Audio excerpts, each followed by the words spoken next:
Hi everyone, it's Granny here. Well, we're back on the Brian Koberger Idaho 4 case.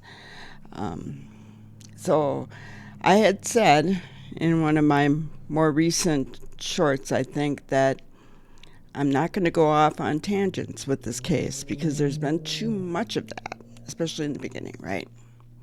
So yeah, I mean, there's been a lot of there have been a lot of different headlines, and I kind of wanted to read some of those. Since the gag order has come out, listen to this.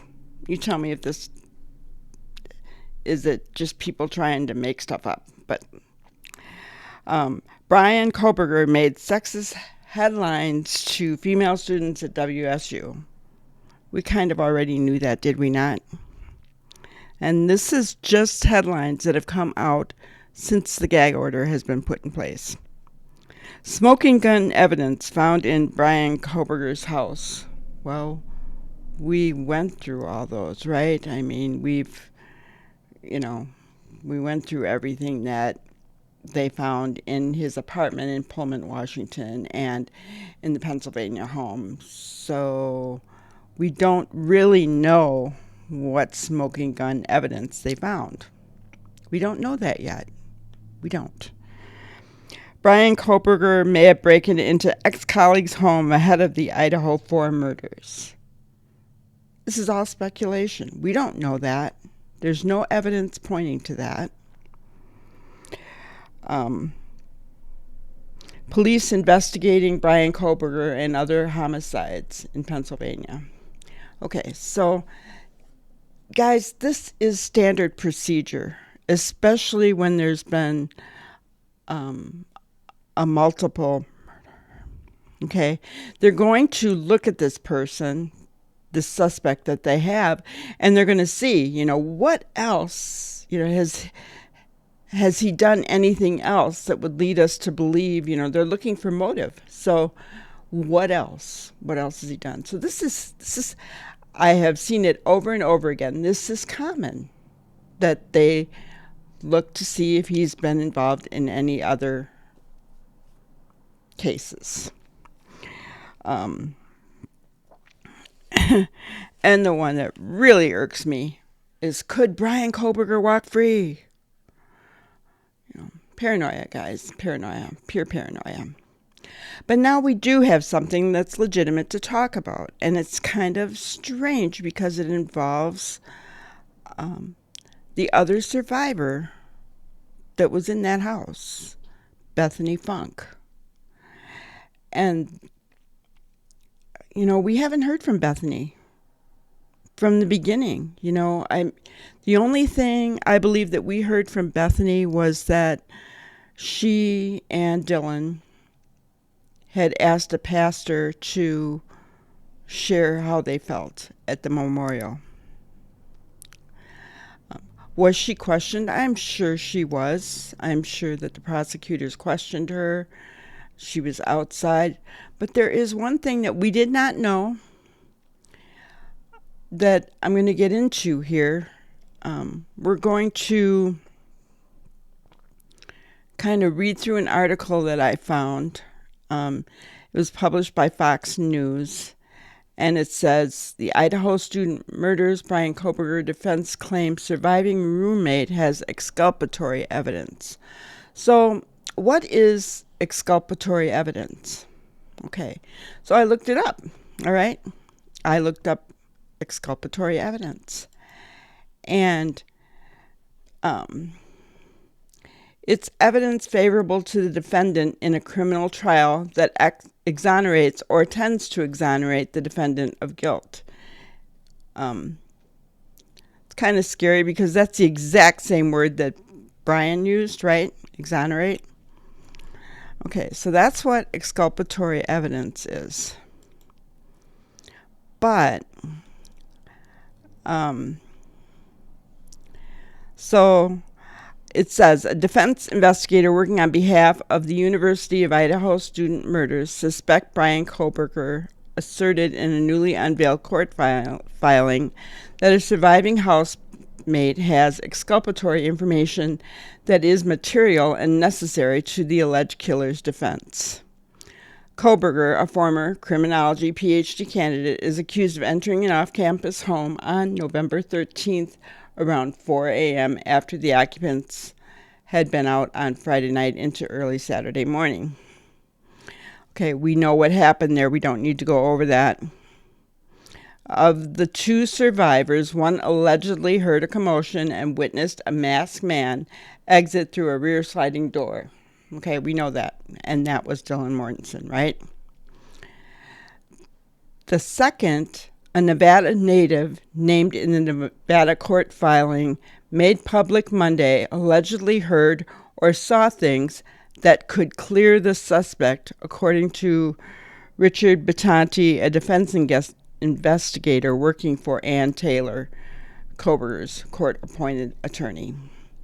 In the documents obtained by Fox News Digital, the subpoena demands the roommate's appearance on June 28th, 2 days into Koberger's planned preliminary hearing, and warns of a potential fine of $500 or 25 days in jail if she refuses to appear. During the course of my investigation, it became known to me that Bethany has information material to the charges against Mr. Koberger, Bethany wrote in an affidavit in support of the subpoena. And this material is exculpatory to the defendant. The information is unique to her experiences and cannot be provided by another witness. So whatever she saw, heard, it's unique to her. No one else can provide the information that she has. As a result, Koberger's defense is asking the court to compel her testimony at his scheduled preliminary hearing in June, as they hope to challenge the probable cause used to justify his arrest. But here's the thing. If there is no preliminary hearing because there was a superseding indictment, the issue of the subpoena, at least for that hearing, becomes moot. We don't know that, but even if a grand jury is impaneled behind closed doors without involvement from Koberger's defense team, prosecutors would be ethically bound to disclose potential exculpatory evidence. However, a grand jury would enable prosecutors to present the case without subjecting any witnesses to harrowing cross-examination from Koberger's defense before trial. The prosecutor has to present such exculpatory evidence to the grand jury even though the defense is not present. So isn't that interesting? And now, of course, we also know that she has hired an attorney, and they're asking that it be quashed. And an article that I read stated that they spelled her name wrong, first and foremost, over and over again. They spelled her name wrong. Secondly, they did the whole process wrong for it being an out-of-state subpoena. They're supposed to get with, to bring it before a judge in Nevada. And, of course, they didn't do that. So it's going to be interesting to see what goes on here. And I would really like to be a little fly on the wall to know what Bethany has heard or knows, right? I mean, that would be interesting. And the other thing would be interesting would be if the prosecutor just decides to do a grand jury on the case to prevent people like Dylan and Bethany from having to relive this horror that they experienced. Because whether we agree with what they did, not calling officials right away, whether we agree with that or not. And I can't say that I necessarily agree with it, but we do not know what happened, right? We don't. And so they still experience this. They still experienced everything. And the one thing, and I may have forgotten to read that, was that they are stating that Bethany actually saw the 3 deceased roommates. So we don't know where, when, how, if it was when she woke up and she went back in to look, or just what happened. We do not know that. It wasn't in the initial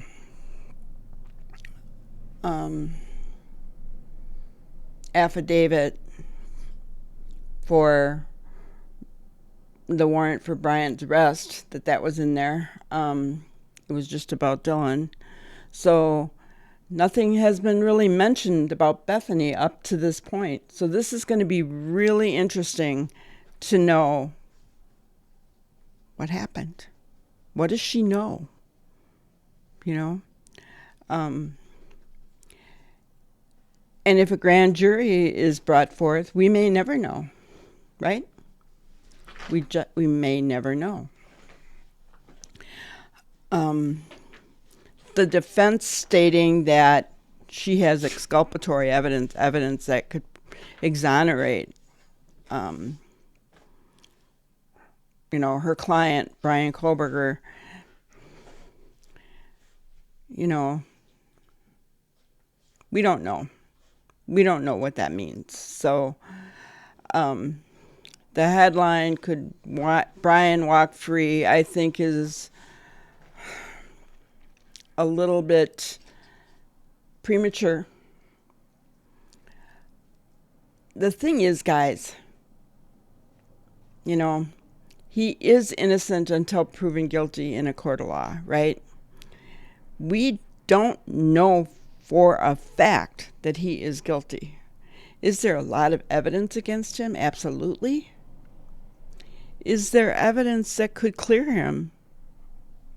I don't know. But we don't know that he's guilty. We don't. I'm sure we all have our opinions on the matter. I'm sure we all have feelings on this subject. I know I do. But, our opinions don't matter. Our thoughts on the subject don't even matter, because me living in Wisconsin, I know that I'm not going to be called as a juror. So, my thoughts do not matter. But what are your thoughts? And if there's anybody from Moscow, Idaho, listening to this, please share. We'd love to hear. We'd also love to hear how the city of Moscow's doing. How this was such a tremendous, horrific experience. And I can't even imagine, and then the aftermath of what went on, the media and all of it. I can't even imagine what the city of Moscow went through. So if somebody from Moscow is listening to this or watching this video, please feel free to comment, because I'd love to hear your side of the story. I'd love to hear everything. And anyone else that has opinion, you're free. You're free to express your opinions on this channel. I don't have any problem with that, as long as we remain respectful to each other, we don't hate, and we remember that everyone has their own perspective in every matter. So we can all agree to disagree if necessary. And if you know something more, I've already had a couple of comments stating, "Hey, Granny, this happened," and "Hey, Granny, this happened." And I was like, wow. I thought that I had watched every little thing that I could on some of these cases, and you can still miss things. I'll be honest, I'm not one that loves to really break down court paperwork. I did see the subpoena for this, and I did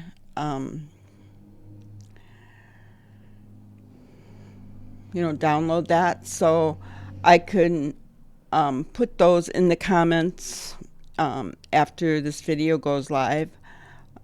So I will do that for you guys so that you can see it if you haven't already. And let me know what you guys think, okay? And please, while you're in the comments below, can you like and subscribe? Hit that little bell. I would really appreciate it. And you guys have a wonderful day. We will see you on the next one. Thank you so much.